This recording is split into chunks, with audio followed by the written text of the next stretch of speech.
Hi there, Janet Fritz here for Galaxy Girl Creations. Welcome to my channel. And today I am doing the companion piece to the dinosaur layout that I did earlier this month. And this is going to be featuring my niece's little girl. And I'm using this cut file that we got in our Creative Cuts Club kit from last year. And it's just this cute little fence. And so I thought I'd add a wood grain to it. And I tried several different colors of oxide ink, and I ended up using this Versa Fine or Versamark ink that's super old, but the color is called Cement, so it's kind of a grayish color, and I liked that better because I didn't want it super bold like a black, and I didn't want it like a super bold brown or anything. I just kind of wanted it to be very subtle, so that's what I ended up going with. And I'm just using my Tim Holtz stamping platform to go ahead and get that image on there, and I'm having to move the stamp back and forth. I've had this stamp in my stash for about a year and I haven't used it before, so I really like it, and I can't tell you who it's from right now because I can't see the label on it and I don't have it in front of me. So if you're interested in that, I can let you know, but I guarantee you it is an older stamp because I got it used from someone. So I started out doing the packaging technique here, and I knew that I wanted my sky to be a little lighter than the color of the sky in the previous video, if you saw that video.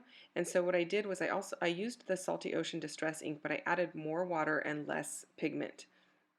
And so that is giving me a much lighter sky, and I really like that. And in this particular layout, I believe a little bit more of the sky is going to be showing, so I was a little more careful with how I applied it. And same with the grassy area. Now I am using, I believe it's called Lucky Clover for some of that grass, and then I'm also using some dilutions in a couple of different shades of green.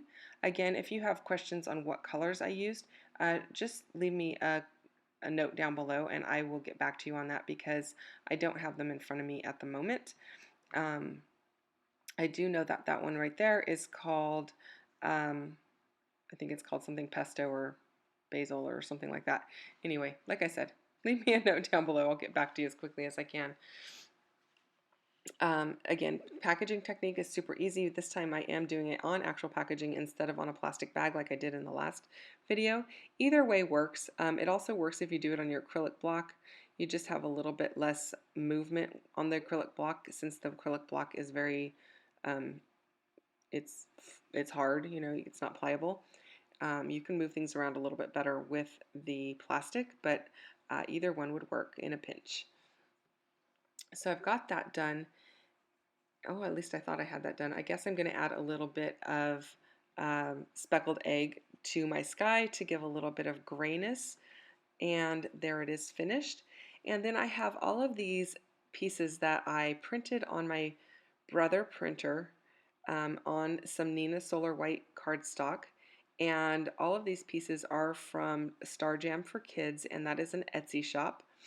And I was really inspired by a layout that Susan L. did using some of their products, and so that's why I went looking and I found this farm and the dinosaur scene from the last one that I did. And so these are different kind of layouts for me. I don't normally do scenes on my layouts. I have a couple of times, but it's not something that I do frequently. But I thought it would be fun to do something different because these are gifts for my mom, as I mentioned in the prior video if you saw that. For her birthday, she asked for an updated layout for each one of the two great-grandkids. And so I chose to use some images that I thought the kids would really like and things that they were interested in currently. So my niece's little girl really loves like horses and farms, and her other grandparents have a farm that she gets to go to a couple of times a year. They live in Idaho, so they go visit a few times a year, and she just loves the horses and all the animals. So I thought I would use the farm for her layout and then the dinosaurs for Noah's layout because he is really into dinosaurs right now. So if you missed that one, you can go back and find that on my channel. It's just earlier in the month of April. So you can see me put that one together if that's something that you want to see. So I basically just went through and fussy cut everything. If you have something like a scan and cut or maybe even like your silhouette with a pick scan mat, you could probably do that on one of the machines. For me, it was just as easy to just hand cut them because I did it when I didn't have access to my machine. I just kind of did it like either in front of the TV or I took them to lunch with and cut them while I was like visiting and stuff like that. Um, so yeah, you can definitely hand cut them, or you can do it on a machine. Okay, so I've got that fence kind of positioned where I want it. I don't want the fence all the way at the foreground because I want these little cute horses to be at the foreground, and I really love how they look. They're super cute. And as you can see, her photo is also in black and white, but there is a little bit of color. Her pants are a little bit pink, um, kind of a mauve pink. Now, before I changed it to black and white, those pants were like a hot pink color. So that was one of the reasons I toned down hers.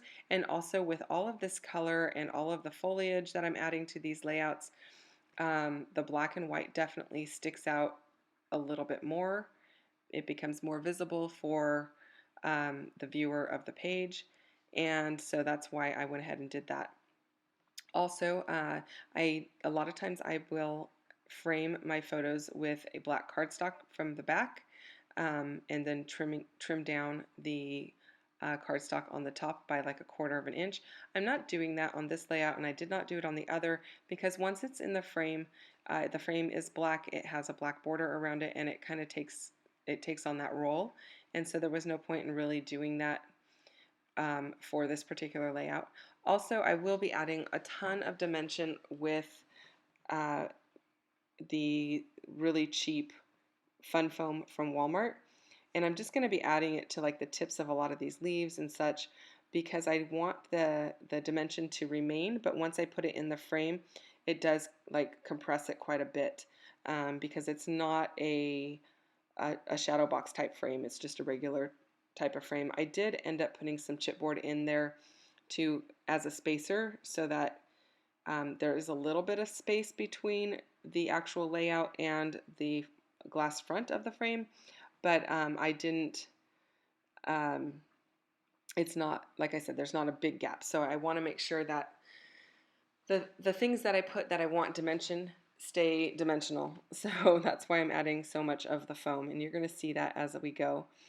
So I did end up choosing a couple of different files from the Star Jam for Kids Etsy shop. This is not just one file. I believe this is 3. One of them's a farm, one of them's the horses, and the other one is the foliage. So they come in 3 different files, and you have to purchase all 3, obviously. But I figured, that foliage, I can probably print that off multiple times, and it would look really cute. And same with those trees in the background. Um, Once you have it, you can print it off as many times as you want and use it. So I thought, you know what, let's just go for it. And I really like how it comes together, and I like all of the texture that it adds. It's just a really fun layout. Definitely different from my typical style, but I am always game to try new things and uh, kind of, I like to test the boundaries, if you will. I like to challenge myself to try new styles, and so a lot of times it's very hard for me to tell you what style I actually scrapbook in because I try so many different new things. Um, so I will say that usually my layouts have a fairly clean look to them, although these last 2, or this one and the dinosaur one, I don't know if you would call this a clean look because there is a lot going on. But I still like my photos to be the main focus. So those little ducks, those were also part of the farm file, I believe, that came with the um, barn. So I decided to add those just as a little something extra down in that bottom corner. And now in our Creative Cuts Club kit, we also got some little brads to go with this fence, and so I am just poking holes and adding those brads to add a little more dimension and something a little extra, and I like how that looks. And then I'm just going to flip it over, and I am opening up all of the brads, and then I'm going to put a little bit of washi tape over them. And the reason I'm doing that is when I put them into my page protector, I don't want them to snag on the opposite page that is going to be back to back with it. So that just kind of protects it a little bit and helps it to be able to pull in and out of the page protector smoothly. And yes, it will go into a page protector probably like a year from now when I make another new set for my mom. So she keeps them in frames next to where kind of like her chair is that she watches TV or reads at. and then down the road as they get older and I update them, they will go into a layout then. So that is why I definitely want to make sure they're protected. Now I've sped this up super fast because I am just adding adhesive behind the tips of all of this foliage, and there's quite a bit of foliage, and so there's a lot of adhesive being added, and it was very time consuming. So I sped that up just so that you see that it got done. And if you are not familiar with how I add adhesive to the back of something, you can go and check out my other video that is just like this one, but it's dinosaurs, because that one does not have it sped up. And then I just add this piece of ephemera that says little lady above the door, and I think that's super cute. And that's pretty much it. I hope that you've enjoyed this layout, and I hope that I've inspired you to give something like this a try. Again, it's Star Jam for kids. You can also go on Etsy and just type in like watercolor horses or watercolor dinosaurs, and things like this will come up from several different shops. You can choose from any shop that you like. There's definitely a lot of shops out there to be inspired by, so hopefully you can find something fun to use on your layouts. Again, thank you so much for spending time with me today. I really appreciate it. Hit that like and subscribe button if you don't mind, and I will see you guys next time. Bye-bye.